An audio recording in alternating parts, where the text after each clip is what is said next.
Planning a surprise party. Drake, Minnie, and Maribel have been best friends since they were 4 years old. They were inseparable. They had a lot of inside jokes, a secret meeting place, and friendship bracelets. They were very exclusive, too. They didn't want to include other people in their group. It would be too hard. Maribel went to a Thai restaurant with her family. She saw Drake and Minnie having dinner together. Why would they have dinner without her? It looked like they liked each other more than friends. Minnie was laughing and flipping her hair. Drake touched Minnie's hand. Maribel was upset. If they started dating, she would be out of the group. At school, Maribel confronted Drake and Minnie about it. "So, when were you going to tell me you two are dating?" Maribel said. Drake and Minnie nervously looked at each other. "We're not dating." "We never would," Drake said. "I saw you two at the restaurant last night," Maribel said. "Well, we didn't want to tell you, but we were planning a surprise party for you. That's why we didn't invite you to eat with us," Minnie said. Maribel felt bad that she ruined the surprise. A new look. Laura always had really long hair. It went all the way down to her back. It was difficult to maintain. It took her 20 minutes to wash her hair. It was also hard for her to exercise since her hair was always flying around everywhere. Laura decided to cut her hair all the way to her ear. She wanted very short hair. She also wanted to donate her hair to cancer patients. Laura always felt strongly about cancer. Her mom died from breast cancer.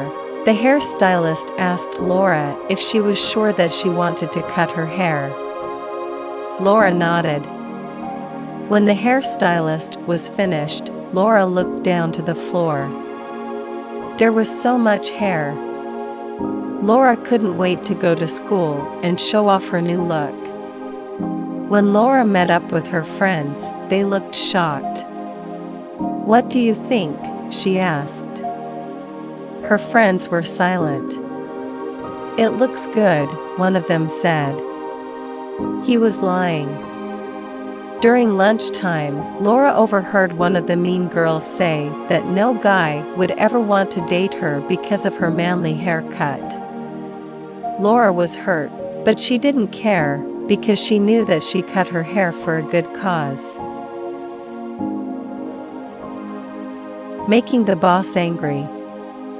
Zoe hated her boss Justin, who thought he was better than everyone just because he went to Harvard. He proudly hung up his diploma in his office. Zoe knew that she was smart and capable, but she could never rise up with Justin as her boss. She knew she had to work somewhere else. Zoe submitted her letter of resignation. She went into Justin's office to talk. There were pictures of himself all over the walls. There was a picture of him modeling a suit, a picture of him meeting the mayor, and more. Zoe laughed. "Something funny?" Justin asked. Zoe shook her head. "Anyways, I was wondering why you decided to quit. You have worked here for 6 years and have been doing well," Justin said. "I just feel that it's time to move on to bigger things," Zoe said. "Oh, so this company is not good enough for you?" Justin asked. "To be honest, I just don't like the way you run this company," Zoe said. Justin turned red with anger. He hit his desk and started tearing down all the pictures on the walls. He left Zoe in his office and slammed the door on his way out. Zoe just laughed. cash only. Eduardo went to a restaurant. It was a hole in the wall, meaning it wasn't a nice place. The restaurant was known for having delicious, authentic Japanese food. All the employees there were related to each other. Sometimes the service was slow, but that's because all the food is made fresh. The cooks make the food only when the customer orders it. Eduardo sat down. The table was dirty, but Eduardo didn't mind. The server asked him what he wanted to order. Eduardo ordered a salmon roll. It came out in 15 minutes. Eduardo took his first bite. It was delicious. When the check came out, Eduardo put his credit card down. The server told him the place was cash only. Eduardo asked if he could go to the nearest bank. The server said that he couldn't trust him. Eduardo swore he would come back. The server still didn't let him leave.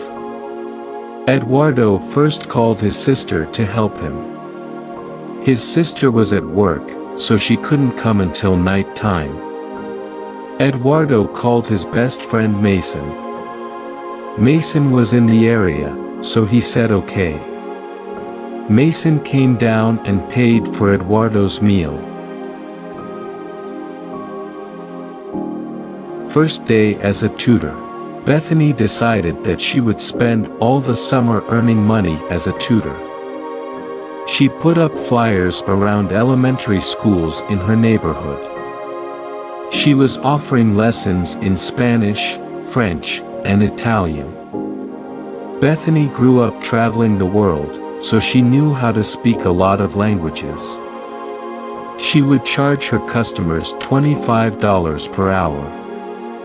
Someone called Bethany. It was a girl asking for lessons in Italian. Bethany drove down to the girl's house on Saturday. The student lived in a huge mansion. Bethany went inside the house and introduced herself. "I'm Megan," the girl said. Bethany first started teaching her the basics, like how to introduce yourself and saying, "Thank you." Megan had a hard time pronouncing the words. Bethany repeated them until she could say them correctly. Megan started to get upset and blamed Bethany for teaching her incorrectly. Bethany was insulted. She had been speaking and writing in Italian since she was 4 years old. "Megan, why don't you take a short break and come back to this?" Bethany suggested. Hopefully that would calm her down. "Why don't you take a long break and get out of here?" Megan said. Bethany left her house. She didn't need to take insults from a teenager. No need to help others. Kimberly was very selfish. She only cared about herself and never did any favors for anyone. A classmate of hers asked for her chemistry notes, and she said no. The teacher asked her to read a section of the textbook out loud, and she said no. The principal asked her a piece of trash on the floor, and she said no. The principal called Kimberly into his office. He asked why she was so disobedient.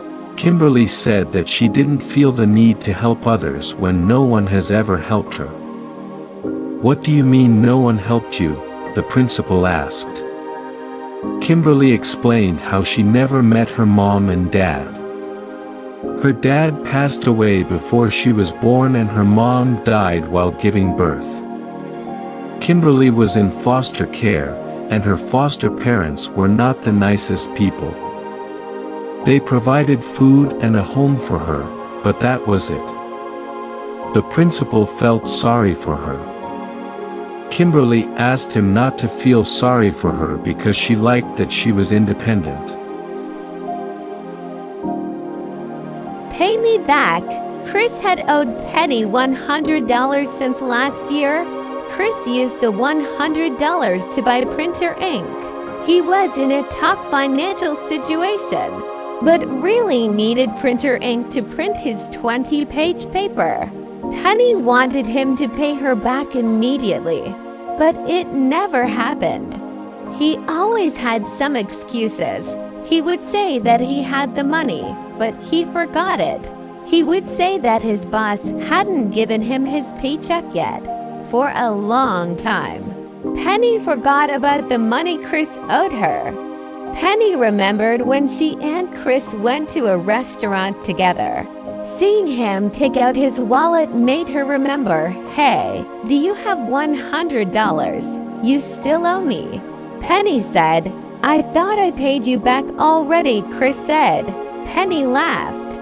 "Can I give it to you tomorrow?" Chris said. Penny knew that if she said yes, she would never get it. Penny said no and made him go all the way to the bank to get $100. Chris went to the bank and asked to take out $100. Something was wrong with his account though. The banker told him that there was nothing in his account. Someone had pretended to be him and took all his money. Penny was never going to get her $100 back. Washing dishes. Apartment 103 had a dish problem. The sink was completely full of dirty dishes from 2 weeks ago. Nobody in the apartment wanted to wash their dishes. Also, no one remembered what dishes were theirs. It was getting out of control. There were flies flying around the dishes, and there was even some mold growing on the dishes. Everyone in the apartment knew that it was a problem, but no one wanted to do anything about it. Diane called all the girls in the apartment into the living room. "Guys, we need to do something about the dishes," Diane said. "I don't have time to do any of the dishes." Clary said. "We all don't have time," Diane angrily said. "Why don't we just split up the dishes in 4? That way it's all fair," Ella suggested. "But that's not fair, because some of us don't use as many dishes as others," Katie said. There was a knock at the apartment door. Clary opened it. It was their neighbor Eli. "I couldn't help but overheard your argument. I was thinking maybe I could wash all your dishes for $40, he said. The girls would have to pay $10 each. They decided it was worth it if Eli washed it. None of them would have to deal with it." Doing something good can be bad. Greg always felt strongly about the homeless population. He believed that even if a person was homeless, he or she deserved to be treated fairly. There must have been something tragic in their lives that led them to that path. He tried to help them in any way he could. For Thanksgiving, Greg decided to go around his neighborhood giving out free cooked turkeys. The homeless people were thankful to Greg. They felt bad that they couldn't return the favor. Greg told them not to worry about it. Greg also encouraged the homeless people to talk to each other so they wouldn't feel so lonely. Greg saw that 2 police officers were approaching him. He wondered what they wanted from him. The police officers told Greg that he couldn't give out free food without a license because it was a health concern. Greg thought that was ridiculous since it was clear that the turkey was fine. The police officers told Greg that if he gave out food again, he would be thrown in jail. Greg didn't realize that doing something good could actually be bad. Facing a setback, Carter was known among his friend group to be the competitive one. He saw everything as a competition, from having the nicest car to finishing math homework the fastest. It was a good thing and a bad thing. It was good because he accomplished a lot. He always tried his hardest and aimed to be the best. It was bad because it made him stressed. Carter had just taken a difficult English test. A few days later, he got his grade back. He received a C. He was in shock. He had never gotten less than a before. He asked his friends what they got on their tests. They didn't want to show him because they thought he wanted to show off. "Carter, you make us feel bad when you ask us what we got," said one of his friends. Carter did not want to admit that he got a low grade. After class ended, Carter went up to the teacher. He asked Ms. Green what the average grade in the class was. Ms. Green said the average grade was B. Carter was extremely upset.